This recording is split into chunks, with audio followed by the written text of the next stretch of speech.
Questions-réponses sur NC La Première avec CG.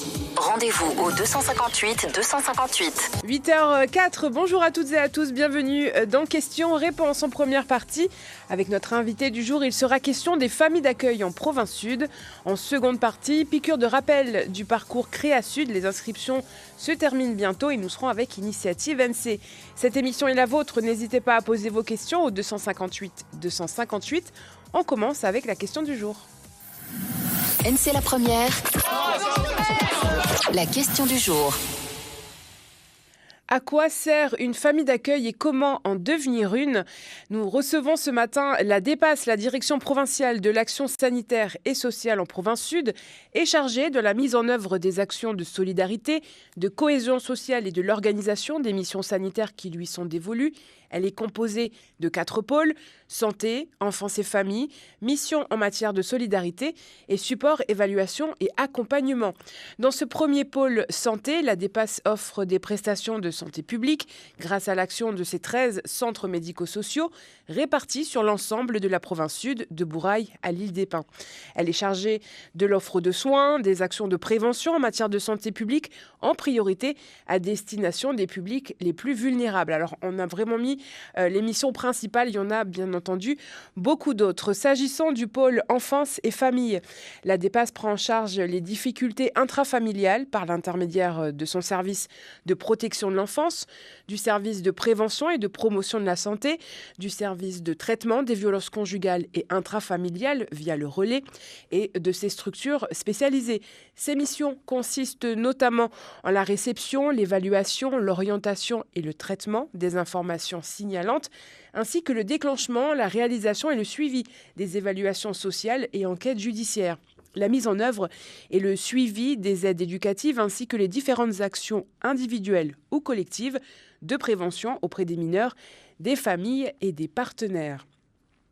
Le pôle des solidarités, lui, a en charge la mise en œuvre des politiques sociales, notamment en direction des publics vulnérables. Ces actions sont mises en œuvre par le service de l'aide médicale et des prestations sociales et celui de l'action sociale, notamment sur l'instruction des demandes d'admission ou de renouvellement d'aide médicale et dans ce cadre du contrôle sur pièces des dossiers et situation des demandeurs. Également l'instruction des dossiers de commissions consultatives des aides sociales et des décisions d'attribution de ces aides. Il doit aussi assurer le suivi. Enfin, le pôle support, évaluation et accompagnement, lui, est composé de plusieurs services, notamment la cellule évaluation, études, prospectives, mais aussi le service des affaires financières, le service de la gestion des dépenses de l'aide médicale et enfin le service de ressources humaines et des moyens. Leurs missions permettent l'analyse et la gestion des dépenses de l'aide médicale sud dans un objectif de maîtrise et de contrôle des dépenses de santé en se basant sur l'activité des professionnels de santé, mais aussi d'assurer les instructions des demandes de soins médicaux hors procédure et protocole et d'évaluer les actions des politiques publiques. Voilà la présentation des missions de la DEPAS Sud, puisque c'est la première fois que nous les recevons. Et parmi toutes ces actions, la DEPAS gère aussi les familles d'accueil. Alors comment en devenir une ? Quels sont les critères d'accueil ? Quel type d'enfants sont accueillis ? Interrogeons notre invité du jour. L'invité du jour sur NC La Première. Barbara Pelan, bonjour. Bonjour, c'est Gilles. Alors, vous êtes chef du service de protection de l'enfance à la DEPAS. Alors déjà, qu'est-ce qu'une famille d'accueil exactement ? Alors, une famille d'accueil, c'est une famille qui va accueillir à son domicile des enfants qui sont en danger ou en situation de risque dans leur famille, qui rencontrent des difficultés majeures, donc.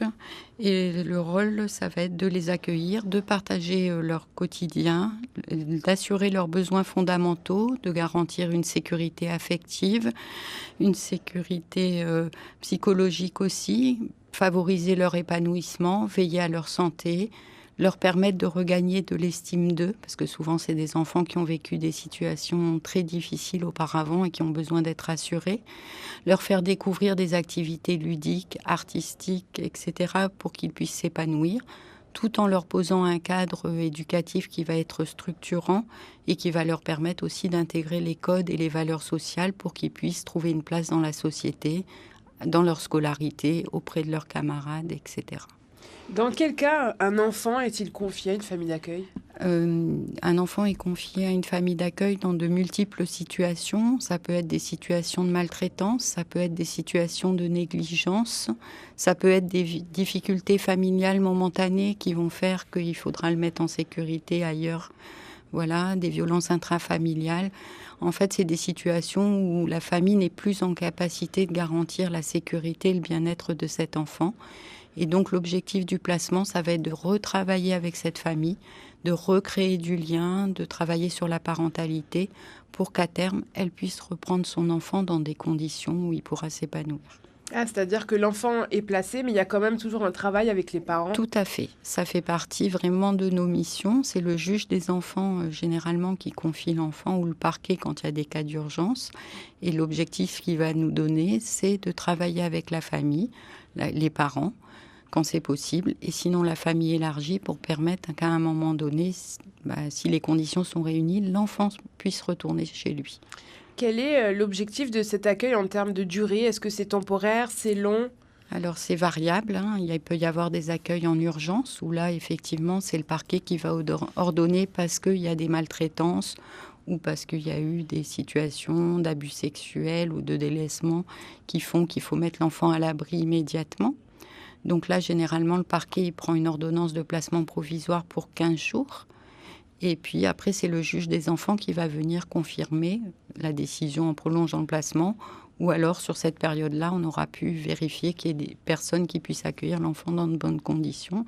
Après, le juge ordonne toujours un placement pour une durée limitée, puisqu'il va revoir de façon régulière la situation avec nous, avec l'enfant et avec sa famille, et verra s'il doit le prolonger. Donc on peut avoir des placements qui vont être très courts, et aussi malheureusement des placements qui vont être très longs, puisque malgré le travail qu'on va faire, la famille ne sera pas en capacité de récupérer l'enfant. Aujourd'hui, on a aussi des jeunes majeurs qui continuent à être suivis par la protection de l'enfance jusqu'à 21 ans, puisqu'au niveau familial, c'est assez dépourvu et que du coup, on les accompagne dans leur projet jusqu'au bout. À partir de quand la Province Sud intervient ? C'est forcément sur décision judiciaire ? Alors, c'est généralement 98% des cas, c'est des décisions judiciaires. Il peut y avoir des exceptions. Donc, ça peut être des décisions administratives quand il y a un accouchement sous le secret. Là, on est dans le cadre d'un placement administratif. On peut avoir aussi une famille qui momentanément doit être hospitalisée et vient nous solliciter parce qu'il n'a personne autour d'elle sur cette période-là. Mais c'est vraiment très très rare. On essaye d'abord de trouver des solutions familiales. Et puis, ça peut être dans le cadre administratif pour les jeunes majeurs parce que le juge des enfants ne va intervenir que jusqu'aux 18 ans de l'enfant. Et après, c'est nous qui signons un contrat avec le jeune pour continuer son suivi et lui apporter l'aide dont il a besoin. Donc, c'est-à-dire que la famille d'accueil, c'est pas forcément la priorité. Vous regardez d'abord s'il y a des proches de la famille qui peut accueillir l'enfant ? Oui, mais généralement, quand le juge confie, il y a toujours un passage en famille d'accueil, le temps qu'on puisse évaluer les conditions familiales, justement. Qui peut devenir justement famille d'accueil en Province Sud ? Alors, toute personne peut devenir famille d'accueil. Dans les conditions, il faut avoir un casier judiciaire vierge. Il faut être en capacité d'offrir un cadre bienveillant, chaleureux à l'enfant. Il faut aussi faire preuve de patience, de diplomatie, de capacité d'écoute, puisque les enfants qui nous sont confiés, comme je le disais, ils ont souvent eu un parcours chaotique. Donc, c'est des enfants qui peuvent présenter des troubles du comportement, qui vont aussi venir tester sans arrêt l'attachement que la famille d'accueil a pour eux, parce qu'ils ont parfois eu des parcours d'abandon. Donc, ils vont un petit peu aller tester les limites pour voir si la famille d'accueil est solide et si elle est suffisamment attachée à lui pour le garder malgré tout ce qu'il peut mettre en place. Il faut aussi que ce soit des personnes qui soient capables de travailler dans une équipe pluridisciplinaire, donc l'équipe de la protection de l'enfance, puisque du coup, ça devient des professionnels de la protection de l'enfance. Chaque famille d'accueil va avoir un suivi et un accompagnement au quotidien pour l'aider dans la prise en charge de l'enfant qu'elle accueille. Donc voilà, ensuite qu'elle ait un logement qui puisse convenir pour accueillir un enfant. Donc un logement adapté, sécurisé, salubre, bien sûr. Et puis qu'elle soit capable aussi, je dirais, de se remettre en question, de se questionner sur la prise en charge de l'enfant et d'être neutre dans l'histoire de cet enfant, c'est-à-dire de ne pas juger son histoire ou sa famille pour que lui ne soit pas mis en difficulté par rapport à ses parents ou à son entourage proche.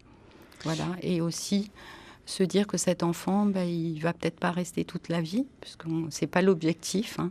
Et souvent, c'est ce qui est compliqué, c'est d'accueillir un enfant parfois pendant des années et se dire qu'à terme, il va partir, parce que c'est l'objectif de départ. Il y a un attachement forcément il y a un attachement qui se fait. Et il est essentiel aussi pour que l'enfant grandisse, hein, parce que tout enfant a besoin d'affection, d'un cadre où il se sent aimé et apprécié. Donc c'est vrai qu'après, c'est savoir se dire que on lui a donné une chance, qu'on l'a porté pour qu'il ait un meilleur avenir, mais que voilà, c'est pas notre enfant. C'est une transition, en fait. C'est une transition, voilà, c'est vraiment ça. C'est un moment où l'enfant a besoin de réconfort, d'être pris en charge, d'être sécurisé, de pouvoir s'épanouir, où la famille d'accueil est là pour lui. Elle l'aide à se construire pour qu'il ait un meilleur devenir. Est-ce que les enfants placés gardent après contact avec les familles d'accueil une fois qu'ils retrouvent leur famille ? Ça arrive très régulièrement. Et il y a des jeunes majeurs, voire des enfants placés qui sont devenus parents, qui sont toujours en lien avec les familles d'accueil. Ça fait de belles histoires. Oui, tout à fait. C'est une belle expérience, une belle histoire. Oui. Est-ce qu'il faut être marié ou avoir des enfants soi-même pour accueillir des enfants placés ? Non, pas du tout. On a des familles d'accueil qui sont célibataires, on a des familles d'accueil qui n'ont pas d'enfants. On a des familles d'accueil qui ont des enfants grands aujourd'hui, qui ne vivent plus à leur domicile. Donc non, c'est pas une condition. Est-ce qu'il y a des conditions de logement ? C'est-à-dire, est-ce qu'il faut une certaine superficie, surface ? Non, il ne faut pas une certaine superficie, surface. Par contre, il faut que l'enfant ait un lieu où il puisse se poser, où on va respecter son intimité. Donc ce n'est pas obligatoirement une chambre individuelle. Ça peut être une chambre avec un enfant du même âge. Je me dirais que ce qui est important de préciser aussi, c'est que c'est une famille d'accueil, c'est-à-dire qu'il faut que l'ensemble des membres de la famille, les enfants, le conjoint, mais même la famille élargie de cette famille d'accueil, soit partie prenante au projet, puisque l'enfant, il faut qu'il ait une place auprès de tout le monde, et que quand on va en week-end chez les grands-parents, par exemple, il puisse y être accueilli aussi, que les enfants de la famille aient été préparés à ce projet-là, c'est essentiel pour que ça fonctionne, qu'on leur ait expliqué pourquoi, qu'on leur ait dit aussi que cet enfant, il va être là qu'un temps, parce que là aussi, l'attachement va se faire, et que ça veut dire que cet enfant, il va partir aussi. Expliquer qu'on va accueillir un enfant qui est en difficulté, et qu'il aura peut-être des comportements parfois un petit peu agressifs, etc., qu'il faudra du temps pour l'aider à se poser, pour que tout le monde autour comprenne aussi, et puisse prendre part à l'éducation et au quotidien de cet enfant. Est-ce que l'accueil d'un enfant placé peut mener vers une adoption dans le cas où la famille initiale est défaillante ? Enfin, je ne sais pas si c'est le bon terme. Alors, oui, mais c'est très très rare et c'est vraiment pas l'objectif de départ. Donc oui, ça peut arriver parce que les parents, à un moment donné, peuvent être déchus de l'autorité parentale, mais c'est des situations exceptionnelles. Dans la majorité des cas, les parents conservent l'autorité parentale, vont bénéficier de droits par rapport à cet enfant, que ce soit des droits en rencontre médiatisée, c'est-à-dire qu'ils vont rencontrer leur enfant, mais sous la surveillance d'un psychologue et d'un éducateur, de droits de visite, de droits d'hébergement, c'est-à-dire qu'ils vont pouvoir l'accueillir en journée ou sur des périodes de week-end ou de vacances. Et généralement, ils sont associés à toutes les décisions importantes de leur enfant. La famille d'accueil ne peut pas prendre de décision pour l'enfant. Et si les parents sont absents, le juge il va nous donner l'autorisation à nous de pouvoir décider de certaines choses comme l'orientation scolaire ou des soins médicaux, mais la famille d'accueil, elle, n'a pas ce pouvoir-là. Faut-il suivre une formation ou un accompagnement au préalable ? Alors, il n'y a pas de formation au préalable. Il y a une première rencontre avec moi pour expliquer et poser les questions que l'on a à poser. Ensuite, si les gens souhaitent devenir famille d'accueil, ils vont déposer un dossier avec un certain nombre de documents administratifs et puis leur motivation aussi. Et ensuite, on va démarrer l'évaluation. Il y a une évaluation sociale et une évaluation psychologique. Donc, sur une période de 4 mois généralement, où ils vont être rencontrés, les enfants, la maman, le papa, enfin voilà, toutes les personnes qui vont composer cette famille pour travailler autour de ce projet. On va aussi les mettre en situation, c'est-à-dire qu'effectivement, on va pouvoir leur dire, un enfant qui est dans l'opposition, qui ne veut pas prendre son repas, comment vous faites pour essayer de... Voilà. Un enfant qui se montre agressif, qui se met à casser des objets, comment vous gérez la situation. L'objectif, c'est de les préparer au mieux à cet accueil. Voilà, il y a tout un parcours qui est fait pendant cette période-là pour les amener à réfléchir vraiment à la place qu'ils pourront donner à cet enfant et aux réponses éducatives qu'ils pourront apporter. À l'issue, si c'est favorable, effectivement, ça passe en commission. Il y a un arrêté d'agrément qui va être délivré. Et une fois qu'elles sont familles d'accueil, par contre, il y a de la formation qui va s'enclencher. Donc là, il y a des formations qui sont proposées très régulièrement. Il y a aussi des groupes d'analyse de pratique, c'est-à-dire qu'elles vont se retrouver entre elles avec une personne extérieure au service qui va les accompagner dans les difficultés particulières qu'elles peuvent rencontrer dans des échanges. Il y a aussi des groupes de travail avec elles qui sont menés par contre par les agents du service pour réfléchir à des situations telles que les sanctions éducatives, puisque c'est une réelle difficulté aujourd'hui. Aussi tout ce qui est effectivement comment on accueille un enfant le premier jour. Enfin voilà, on va se mettre ensemble autour d'une table et réfléchir à tous ces sujets. Quels sont les critères évalués par les services sociaux? Les critères matériels, j'entends, on a vu, il faut un logement. Est-ce qu'il faut être véhiculé? Est-ce qu'il faut avoir un CDI? Alors, il faut être véhiculé. Il faut pouvoir être disponible aussi pour accompagner cet enfant. Donc, ça veut dire qu'on peut avoir une activité professionnelle. Mais par contre, on va devoir se rendre disponible pour certains rendez-vous médicaux, pour des rendez-vous avec l'éducateur, le psychologue, même s'ils ont effectivement des horaires extensibles pour pouvoir justement être présents aussi en dehors des temps scolaires, par exemple, et rencontrer la famille d'accueil et l'enfant. Il faut avoir un téléphone parce que, effectivement, s'il y a une urgence, il faut pouvoir appeler l'astreinte. Il faut savoir qu'il y a une astreinte de la protection de l'enfance qui fonctionne la nuit et les week-ends pour venir justement en soutien aux familles d'accueil quand il y a une difficulté particulière, un accident avec l'enfant, une difficulté, une fugue ou autre. On est là pour répondre effectivement, que ce soit la nuit ou le week-end, essayer de leur apporter notre soutien dans les moments difficiles. Il faut avoir un logement correct, je disais, sécurisé, c'est-à-dire que si on a une piscine, il faut qu'elle soit protégée. Aussi que le logement il soit clôturé parce que on a quand même des enfants qui peuvent avoir tendance à partir. Il faut aussi qu'il n'y ait pas de chiens dangereux, voilà. Mais surtout, le but, c'est que l'enfant ait sa place dans ce logement et dans cette famille. C'est ça le plus important, c'est ça qu'on va aller évaluer et qu'on va aller chercher. Vous continuez l'accompagnement une fois que l'enfant est placé dans la famille d'accueil? Tout à fait. Alors, chaque famille d'accueil a 2 référents, un référent éducatif et un référent psychologue, qui vont accompagner tous les enfants qui sont accueillis chez elles. Combien de temps dure un agrément et est-ce qu'il est renouvelable? Alors, un agrément est donné pour 5 ans et il est renouvelable. On refait une évaluation. Est-ce qu'en général, toutes les demandes sont acceptées? Non. Toutes les demandes ne sont pas acceptées. Une grande partie d'entre elles. Mais c'est vrai qu'il faut aussi qu'on sente que ça s'inscrit dans un vrai projet de vie de la famille d'accueil et que tous les membres soient actifs dans ce projet. Parce que l'objectif, c'est pas non plus de mettre en difficulté la famille d'accueil. Si on se rend compte que les enfants sont pas prêts, on va aussi essayer de laisser du temps, de retravailler ou autre. Voilà, il faut que les gens soient disponibles et qu'ils sachent aussi que... je le disais, je tiens à insister un petit peu, c'est des enfants qui sont fragiles, qui sont vulnérables, qui ont aussi parfois des difficultés particulières. Et il faut que la famille, elle soit solide aussi pour pouvoir les prendre en charge et pas elle-même se mettre en difficulté.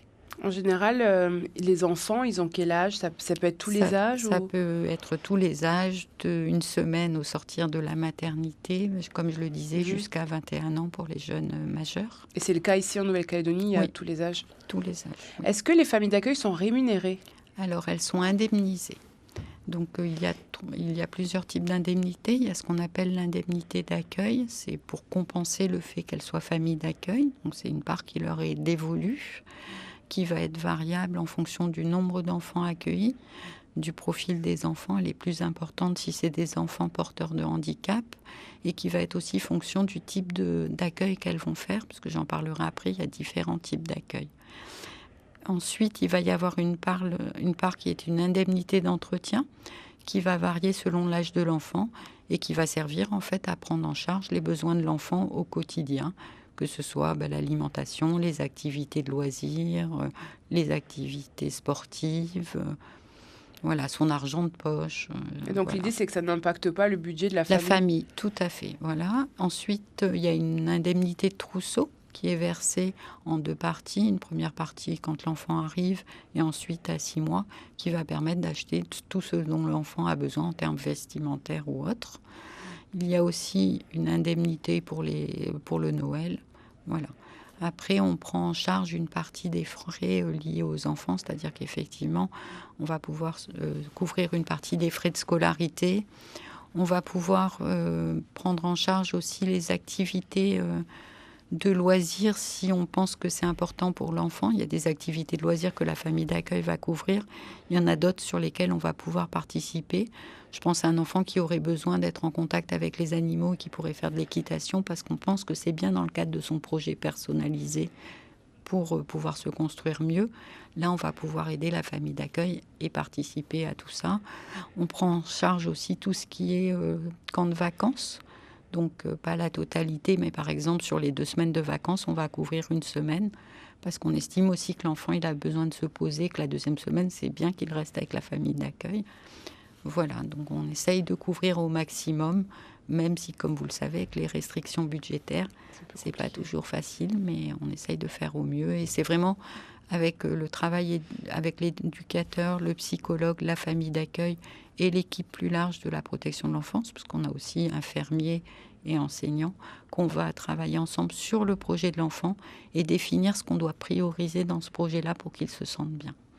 Vous disiez, il y a différents types d'accueil, Oui. c'est-à-dire ? Alors, il y a des accueils, ce qu'on appelle permanents, c'est-à-dire que l'enfant, il est confié par le juge des enfants et on va pouvoir... il va être en famille d'accueil, je dirais, de façon quasi permanente, sauf quand il va pouvoir sortir en famille, par exemple, pour les week-ends ou les vacances, quand il y a des droits. Donc là, c'est de l'accueil permanent, c'est-à-dire que la famille d'accueil, elle l'accueille 24 heures sur 24, 7 jours sur 7, 365 jours par an, sauf quand il sort en famille ou qu'il va en camp. Après, on a ce qu'on appelle les familles d'accueil relais, qui vont faire de l'accueil séquentiel, c'est-à-dire qu'elles vont accueillir des enfants sur des week-ends ou sur des périodes de vacances, notamment quand l'autre famille d'accueil voudra se reposer, voilà, ou bien des enfants qui sont placés en foyer, qui sortent très peu en famille d'accueil, en famille naturelle, et pour qui, du coup, on pense que c'est essentiel qu'à un moment donné, elles se retrouvent dans un cadre plus familial. Elles vont aller régulièrement en famille d'accueil. On essaye de faire que ce soit toujours les mêmes familles d'accueil relais qui accueillent les enfants pour qu'ils aient une place et qu'un lien se crée. Et donc, on a certaines familles d'accueil qui ne font que du relais aujourd'hui, qui n'accueillent des enfants que sur des périodes particulières de vacances ou de week-end, ou bien si on a un enfant qui est accueilli en brousse en famille d'accueil et qui doit faire un examen médical à Nouméa, la famille d'accueil relais. On va pouvoir le prendre en charge sur cette période-là. Après, on a des familles d'accueil d'urgence, c'est-à-dire que c'est des familles d'accueil qui vont accueillir des enfants, parfois la nuit ou le week-end, parce que le parquet aura décidé d'un placement en urgence. Et là, on va pouvoir les solliciter à n'importe quelle heure du jour ou de la nuit. Et elles vont accueillir l'enfant sur une période courte, le temps que le juge confirme ou pas la décision. Et après, on va essayer de le déplacer vers une autre famille d'accueil pour un accueil plus pérenne si besoin. Donc, quand on s'inscrit en tant que famille d'accueil, on choisit quel type de famille on veut être ? Tout à fait. Et après, on a aussi des familles d'accueil qui font de la rupture. C'est pour des enfants qu'on a besoin d'éloigner temporairement, par exemple de Nouméa. Je pense à des préadolescents ou des adolescents. Et où on se dit qu'aller dans un autre contexte de vie, ça peut permettre qu'ils se posent, qu'ils puissent voir un autre mode de vie, qu'ils puissent partager d'autres activités avec la famille d'accueil. Donc là, c'est plus des familles d'accueil qui sont soit en brousse, soit aux îles, et qui vont vraiment proposer cet accueil-là à l'enfant, où il va être en rupture en fait avec son milieu de vie habituel, avec ses copains, avec sa famille d'accueil habituelle ou le foyer dans lequel il vit, pour qu'on puisse travailler d'autres choses et lui permettre de se poser et de réfléchir un petit peu. Ça veut dire que vous travaillez de concert avec les autres provinces ? Non, on travaille de concert avec les autres provinces, mais on a nos familles d'accueil aux îles et en province nord, on en a quelques-unes. Voilà. Est-ce qu'on peut déposer un dossier pour devenir famille d'accueil n'importe quel moment de l'année ? Tout à fait, on peut déposer un dossier à n'importe quel moment de l'année. Par contre, je reçois préalablement ou un autre collègue du service toutes les personnes qui sont intéressées pour prendre un temps d'échange avec eux, voir quelles sont leurs motivations, bien leur expliquer les contraintes aussi. Quand on est famille d'accueil, je parlais des déplacements tout à l'heure, de la disponibilité, de la patience, du fait de travailler en équipe, qui sont pour moi des qualités essentielles pour être une famille d'accueil et pouvoir prendre en charge les enfants. Donc on prend vraiment ce temps d'échange, on leur laisse un petit temps de réflexion et si elles sont toujours intéressées, elles se remanifestent, on leur remet le dossier et voilà, et elles le rendent au service. Donc c'est un projet qui se mûrit, se réfléchit. Voilà. Pardon ? Et surtout qui se réfléchit en famille, parce que ça implique tout le monde, comme je le disais. Et pour aller plus loin, justement, avoir plus d'informations, voici les contacts. NC la première.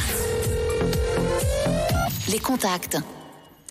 La DEPAS Sud est joignable par téléphone au 20 44 00 ou par mail depas@province-du6sud.nc et il y a toutes les informations sur le site province-du6sud.nc. Merci Barbara Pelland d'avoir été avec nous ce matin. Merci Sidji. Bonne journée à tous. Merci. Et restez avec nous dans un instant. Deuxième partie de questions-réponses. NC la première. Les formations. Ah là là, la vie d'allergique.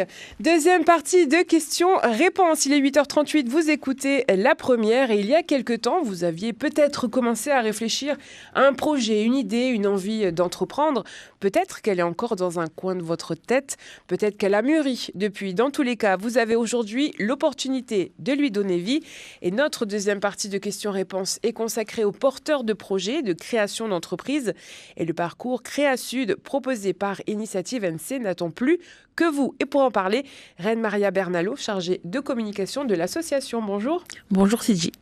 Alors Créasud, est-ce qu'on peut rappeler ce que c'est et les objectifs de cette année ? Alors Itinéraire Créasud, c'est un programme d'accompagnement conçu pour structurer et concrétiser votre projet entrepreneurial. Il répond à 3 objectifs principaux. Donc créer un projet viable et durable, travailler sa posture entrepreneuriale et développer son réseau professionnel. À quel type de public s'adresse ce parcours ? Ce parcours peut s'adresser à tout type de public, donc que ce soit un public encore en phase d'idéation, de réflexion, ou un public déjà lancé donc, dans l'aventure entrepreneuriale. On rappelle que c'est un dispositif financé par la province Sud, en partie ou tout ou partie. Quels sont les critères d'éligibilité ? Alors, 2 seuls critères demeurent, donc être ou résider en province Sud, puis avoir son projet, donc le tenir sur la province Sud. Comment savoir si l'entrepreneuriat est fait pour nous ? Est-ce qu'il y a un profil de bon entrepreneur ? Alors, il n'y a pas de profil type de bon entrepreneur. Ce qui va être important, c'est surtout la motivation profonde de la personne à entreprendre, sa capacité à prendre des initiatives et à persévérer surtout. Donc si on est en reconversion professionnelle et qu'on se dit il faut absolument que je gagne de l'argent et qu'on fait ça sans vraiment se projeter, ça peut ne pas fonctionner ? Oui, après, il y a plusieurs compétences à mettre derrière ce projet. Mais effectivement, c'est vraiment toute la capacité à apprendre, à gérer, toutes ces compétences entrepreneuriales à mettre en œuvre pour pouvoir faire de ce projet une réussite. Peut-on suivre le parcours si on est déjà entrepreneur, on est déjà en activité ?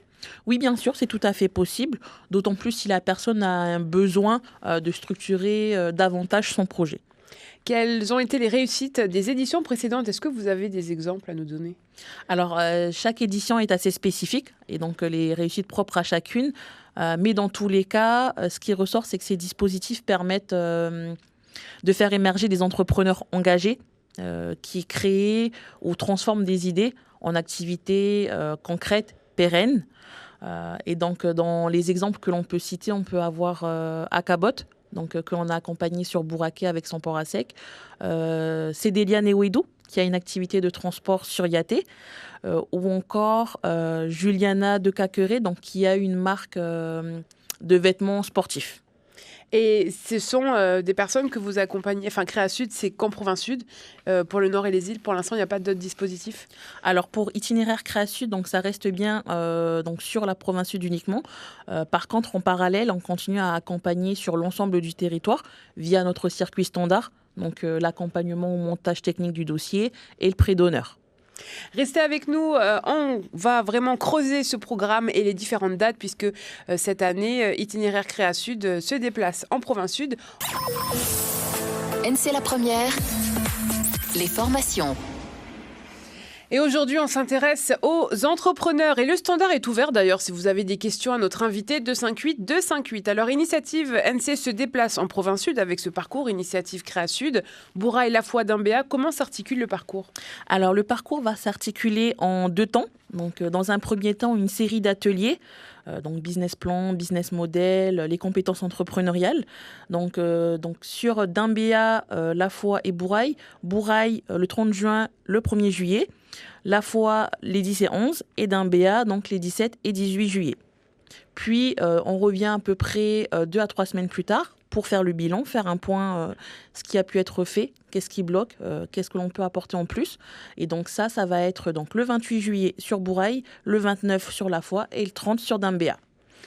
Et le deuxième temps, on va dire, de ce programme va prendre la forme d'un événement de clôture sur lequel on proposera des ateliers pour s'entraîner au pitch et un concours de pitch donc, qui se tiendra le 4 août de 16h à 18h au doc socioculturel de Païta, où l'on proposera des prix à gagner pour les entrepreneurs qui souhaiteront s'essayer à cet exercice. Vous nous proposez 5 millions de dollars pour lancer notre entreprise ? Bon, peut-être pas 5 millions, mais... Des ateliers, donc business model, business plan, compétences entrepreneuriales, posture entrepreneuriale. Vous nous donnez donc des outils clés. En quoi le business model, le business plan, c'est important ? Alors, le business model, ça va être un document important, voire fondamental, dans le sens où c'est comme la colonne vertébrale du projet. Ça va permettre de donner de la clarté, du sens au projet, de tester sa viabilité. Et quelque part, en fait, c'est vraiment l'outil de pilotage pour votre projet. Donc, il faut être en capacité de tout chiffrer. Au moins le plus gros. On sera là pour vous accompagner, mais il faut bien avoir en tête effectivement ce dont vous aurez besoin pour le projet, selon ce que vous voudrez faire, et pouvoir mettre en face de ça des chiffres. Quelles sont les compétences entrepreneuriales à acquérir pour bien gérer son projet et, in fine, son entreprise ? Alors, le titre d'entrepreneur, quelque part, c'est vraiment la polyvalence dans tous ses états. Les compétences principales, ça va vraiment être une capacité stratégique, mais aussi de gestion, une capacité relationnelle et aussi, quelque part, une capacité d'adaptation. Est-ce qu'on peut intégrer toutes ces formations, tous ces outils en 2 jours ? Alors oui, ça va être très dense, pour être honnête, mais c'est faisable. Et donc c'est pour ça qu'on prend 2 jours entiers pour vous partager ces outils clés et qu'on prend le temps de revenir quand même 1 mois plus tard pour faire le point avec vous et voir ce qui reste à consolider. Un moment de rencontre et d'échange est prévu également avec des chefs d'entreprise de chaque zone. Donc on rappelle, vous organisez 3 itinéraires, Dimbéa, La Foi, Bourail. Il s'agira d'échanger avec ces chefs d'entreprise-là. Ils sont de quel secteur ? Alors effectivement, pour chacune des escales, donc des rencontres chefs d'entreprise seront programmées avec des chefs d'entreprise de chaque zone. Donc si on est sur Bourail, ce sera des chefs d'entreprise de la zone, pareil sur La Foi et sur Dimbéa. Est-ce que ce sont des chefs d'entreprise en lien forcément avec notre domaine d'activité ou ça sera général ? Alors ce sera plutôt général. On va avoir tendance à faire appel à notamment des porteurs, des bénéficiaires que l'on a déjà pu accompagner. Donc, quelques semaines plus tard, on fait un bilan, c'est-à-dire qu'on a 2-3 semaines pour peaufiner notre projet et après, vous apportez des conseils, vous réorientez. Comment ça se passe ? Alors effectivement, là, c'est le 3e jour d'atelier. On vient, on fait un bilan, voir ce qu'il y a à consolider. Sur cette 3e journée-là, on prend aussi plus le temps de faire de l'individuel, voir selon aussi le besoin des porteurs. Et puis la dernière étape, vous l'avez dit, c'est le pitch. Mais savoir parler de son projet, c'est essentiel. Absolument. Je dirais même que c'est fondamental. Savoir parler de son projet, c'est incontournable parce que c'est pour savoir convaincre ses clients, des partenaires, des investisseurs aussi quelque part, et puis tout simplement savoir présenter son projet de manière claire, structurée et enthousiaste. Comment faire quand on est timide, on ne sait pas comment aborder le sujet? Tout simplement en s'exerçant. Donc, en pratiquant, et c'est ce que l'on proposera donc le 4 août au doc socioculturel de Païta avec des professionnels donc du domaine du pitch, donc notamment Clément Frété de Rhétorique, qui sera là pour vous accueillir gratuitement. Donc, la participation à cet atelier est totalement gratuite, simplement sur inscription. Est-ce qu'on peut participer, par exemple, juste à l'atelier pitch sans avoir fait les 3 jours d'atelier précédents? Oui, on peut avoir 2 cas. Donc, les personnes, effectivement, qui auront suivi tout le parcours itinéraire Créa Sud et qui souhaiteront donc aller s'exercer et faire l'entraînement au pitch. Mais ça peut aussi s'adresser à des personnes qui n'auront pas suivi le parcours, mais qui souhaiteront se présenter le 4 et se tenter à cet exercice. Ce sera ouvert aussi à ces personnes-là. Et donc, tout le monde se rejoint à Païta, ceux de La Foi, de Bourail et de Dambéa. C'est ça. Ce sera, on va dire, la dernière escale, le point de rassemblement pour tout le monde. Ce parcours peut-il déboucher sur un financement? Quelles sont les conditions pour en bénéficier? Alors bien sûr, tout ce qui est lié au dispositif, au parcours, n'est pas obligatoirement lié au financement, parce qu'on est vraiment sur l'accompagnement, le montage. Mais par contre, à l'issue du parcours, si la personne souhaite demander un financement, c'est tout à fait possible. Et je vais l'orienter donc vers le standard, notre standard 24 40 14, avec notre personne qui pourra renseigner sur tout ce qui est critères d'éligibilité. Quels sont les principaux défis auxquels les entrepreneurs locaux sont confrontés et comment Initiative NC peut les aider à les surmonter? Alors aujourd'hui, je dirais que les deux axes sur lesquels on a pas mal de problématiques pour les porteurs de projets, ça va être le marché du travail, où effectivement les personnes sont amenées à devoir se réinventer, voire se réorienter, pivoter. Puis aussi vient la question de la mobilité. Avec tout ce qui s'est passé, effectivement, on sait que c'est de plus en plus compliqué pour les personnes de se déplacer. Et en ce sens-là, c'est pour ça qu'Itinéraire Créa Sud intervient justement et se finalise aujourd'hui pour pouvoir répondre à ces 2 problématiques. Oui, parce que c'est toujours plus simple d'aller sur Bourail quand on habite, ou La Foi quand on habite Farino, Saramea, que de devoir se déplacer à Nouméa. C'était l'objectif. Exactement, oui. Parce qu'aujourd'hui, l'activité principale, effectivement, elle est concentrée sur Nouméa. On va avoir des conseillers qui font régulièrement des tournées, mais ce n'est pas non plus hyper fréquent au quotidien. Donc, ça permet de répondre aux besoins de ces personnes-là qui sont dans ces zones, je dirais, isolées ou assez éloignées. Les inscriptions sont encore ouvertes? Oui, donc pour Bourail, les inscriptions sont clôturées. Par contre, pour La Foi et Dambéa, les inscriptions sont ouvertes jusqu'au 30 juin. Ça veut dire qu'il faut résider à Bourail, à La Foi et à Dambéa? En province sud de manière générale. Même si vous n'êtes pas sur les 3 escales où on intervient, si vous résidez en province sud, vous pouvez vous rendre sur l'une de ces escales. Ce qui veut dire que si on a un auditeur à Bourail qui a raté le coche pour Bourail, il peut toujours s'inscrire pour La Foi? Oui. Et justement, pour aller plus loin, pour vous inscrire, voici les contacts d'Initiative NC. Donc, vous l'avez dit, vous avez un numéro au standard, le 24 40 14. C'est ça. 24 40 14. Vous avez un site internet où tout est bien expliqué aussi, initiative-du6 nc.com, et sur votre page Facebook, il y a toutes les informations dont on a besoin. D'ailleurs, vous avez créé les événements par commune sur les itinéraires Créa Sud avec toutes les dates, elles vous sont rappelées.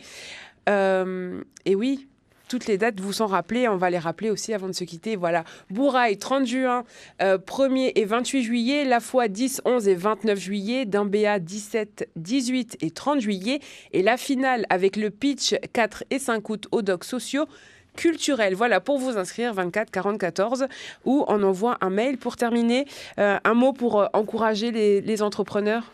Alors, comme vous le disiez au tout début, donc peut-être que vous, porteur de projet, vous aviez une idée, voilà, qui dormait dans un petit coin de la tête, que vous avez laissé reposer. Peut-être que cette idée, elle a mûri depuis. Dans tous les cas, aujourd'hui, vous avez la chance de pouvoir mettre en œuvre tout ça. Voilà, vous concrétisez le projet, vous lancez, donc osez et lancez-vous. Et si on se dit, je ne sais pas si mon idée, elle est bonne, je ne sais pas si ça va marcher, qu'est-ce qu'on répond aux hésitants? Il faut tenter, oser. Voilà, et puis de toute façon, si ça débouche pas sur forcément une réussite, c'est une leçon pour pouvoir se lancer sur autre chose. Exactement. On reste positif et on tient bon. Reine Maria Bernalo, merci d'avoir été avec nous. Merci Sidji. Et n'hésitez pas donc à vous inscrire, on l'a pas précisé, mais tout ça c'est gratuit. Exactement. Voilà, et c'est un mot qu'on aime beaucoup dans cette émission. 8h54, on se retrouve dans quelques instants pour Micro ouvert. Vous aurez d'abord un point sur l'actualité locale, nationale et internationale présenté par Marguerite Poigoun. Et ensuite, la parole sera à vous si vous le souhaitez.